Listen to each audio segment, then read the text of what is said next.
आज स्थानिक स्वराज्य संस्थांच्या निवडणुकांचा निकाल लागणार आहे आणि सर्वच पक्षांनी मोठी कंबर कसलेली होती। आज सकाळी 10 वाजल्यापासून नगर परिषद नगरपंचायतीसाठी मतमोजणी सुरू होणार आहे आणि झी 24 तासवर अगदी आत्तापासून आपण अगदी अचूक वेगवान निकाल पाहणार आहोत। त्याचप्रमाणे गुलाल कोण उधळणार हे आपल्याला दुपारपर्यंत कळणार आहे आणि 288 ठिकाणचे हे सगळे निकाल आपल्याला पाहायचे।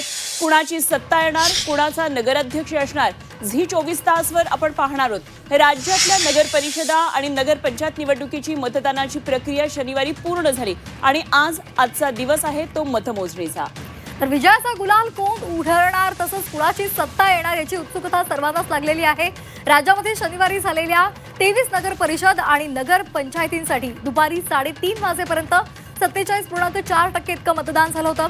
अनेक ठिकाणी संध्याकाळी 5:30 नंतर सुद्धा मतदान सुरू असल्यामुळे एकूण मतदाराची आकडेवारी रात्री उशिरापर्यंत समजू शकलेली नाही।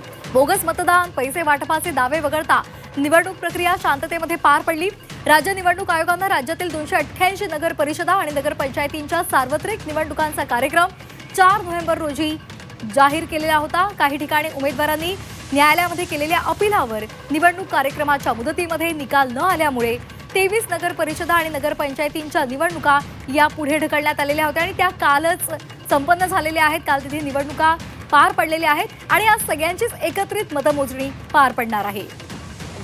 आणि उच्च न्यायालयामध्ये काही ठिकाणच्या विरोधामध्ये काही याचिका दाखल झालेल्या होत्या आणि त्यामुळे मतमोजणी आज आता होती आहे आणि राज्यातल्या या सर्वच नगरपालिका नगरपंचायतींचे ज्या ठिकाणी मतदान झालेले आहेत त्या ठिकाणची आज मतमोजणी आहे। त्यामुळे संपूर्ण राज्याचं लक्ष आज लागलेलं आहे कारण येणाऱ्या महानगरपालिका निवडणुकांच्या आधी या निवडणुकांचे आता निकाल लागतात आणि सर्वच पक्षांसाठी हे निकाल एक प्रकारे दिशादर्शक ठरणार आहेत आणि त्यामुळे आजचे निकाल हे सगळ्या पक्षांसाठी पुढे रणनीती नेमकी काय आखायची त्या दृष्टीने अत्यंत महत्त्वाचे ठरणार आहे।